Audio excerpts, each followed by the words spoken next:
हाँ यार, बात यह है कि अंग्रेज़ी मुश्किल नहीं है, ये मैं बारहा आपकी खिदमत में पहले भी पेश कर चुका हूँ।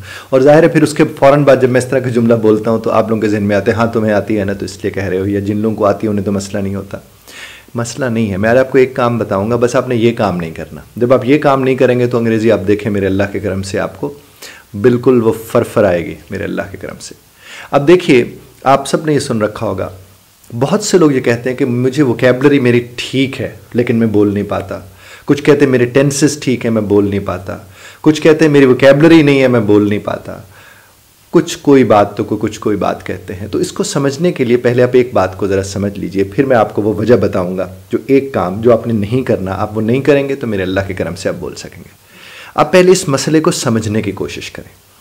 सारी ज़िंदगी हुआ क्या कि कोई साहब आके या ख़ातून या साहिबा जो उस्ताद की सूरत में आपको क्लासरूम के अंदर आकर अंग्रेज़ी की किताब से तर्जमा कराया करते थे।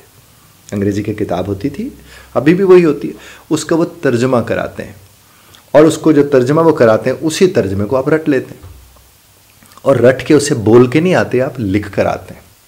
जब उसे लिख कर वहाँ पर आप आ जाते हैं। इसी तरह से आपको जब अंग्रेज़ी से अंग्रेज़ी में चीज़ें मिलती हैं तो अंग्रेज़ी में सवाल भी लिखा हुआ है, अंग्रेज़ी में जवाब भी लिखा हुआ है, उसको भी आपने रट लिया। तो लिखे हुए को याद करके आप लिखाए। मैं दोहराता हूँ, यानी एक लिखी हुई चीज़ थी जो आपको समझ आई या नहीं आई, समझ आ भी गई तो और नहीं भी आई तो दोनों सूरतों में आपने उसे याद किया और आप उसे लिख कर आ गए। और आप उसे लिख कर क्यों आए? चूँकि आपका इम्तिहान ही लिखने वाला है, आपका बोलने वाला तो इम्तिहान नहीं है। तो चूँकि वो आपका लिखने वाला इम्तिहान था, लिहाजा आपका वो वाला मकसद पूरा हो गया। हमारे पास बहुत से लोग ऐसे आते हैं जो PhD हैं, MPhil हैं, इवन MBBS हैं, जिनके सारे का सारा वक्त अंग्रेज़ी लिखने में गुजर जाता है या अंग्रेज़ी पढ़ने में गुजर जाता है।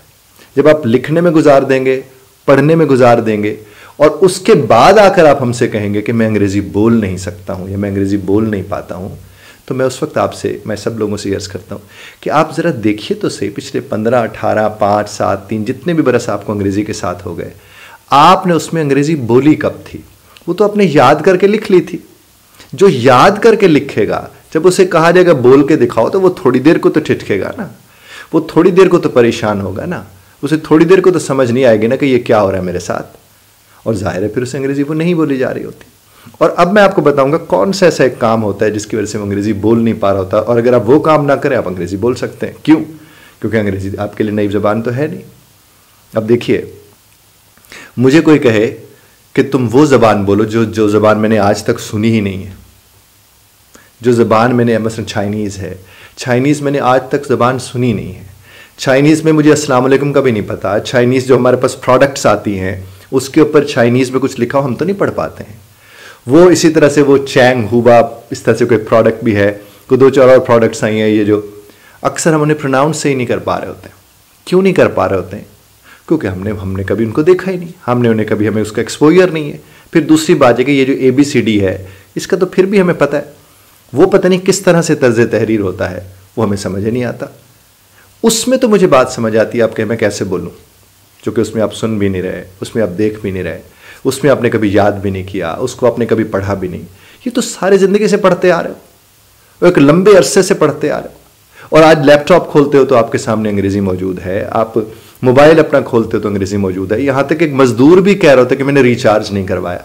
अब रिचार्ज उर्दू का लफ्ज़ है, वो चाइनीज़ में तो कभी उसने नहीं कहा कि मैंने ये नहीं करा, मुझे नहीं पता उसको चाइनीज़ में क्या कहते हैं, वो तो नहीं कहता। या वो कहते बैलेंस रिसीव हो गया है, बैलेंस सेंड कर दिया है, उसको शायद बैलेंस के बी का भी ना पता हो, लेकिन उसने वो सुन रखा है। बल्कि मुझे इस बात के ऊपर एक बात जहन में आती है, आज से कोई 15-18 बरस पहले की शायद बात है। उस वक्त कोई एक तहकीक का मैं भी हिस्सा था, तो उसमें बहुत सी चीज़ें हमारे सामने आई। तो उसमें जो चीज़ सुनने को मुझे मिली, और खुदा बेहतर जानता है, वो ये था कि 8वीं जो एशिया का 8वीं फेल है उसको 3000 लफ्ज़ अंग्रेज़ी के आते हैं। उस वक्त की बात कर रहा हूँ।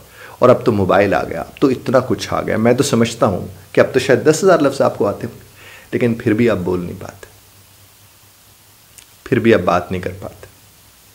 और आप बात क्यों नहीं कर पाते? क्योंकि आपको डर होता है, आपको खौफ होता है। और खौफ किस चीज़ का होता है? कहीं गलत ना हो जाए, कहीं मुझसे गलती ना हो जाए। अरे गलती हो जाएगी तो क्या हो जाएगा? क्या होगा बताइए तो? अच्छा, बेइज्जती होगी। अपनी ज़बान गलत बोलने में बेइज्जती होती है, माँ बोली ना आने में बेइज्जती हो सकती है। अंग्रेज़ी ज़बान या कोई भी गैर की ज़बान बोलने में कहाँ से बेइज्जती हो गई? तो आपने सिर्फ एक काम नहीं करना, और वो क्या है? डरना नहीं है, खौफज़दा नहीं होना है, परेशान नहीं होना है, ठिठक नहीं जाना है। ये एक काम आपने नहीं करना है।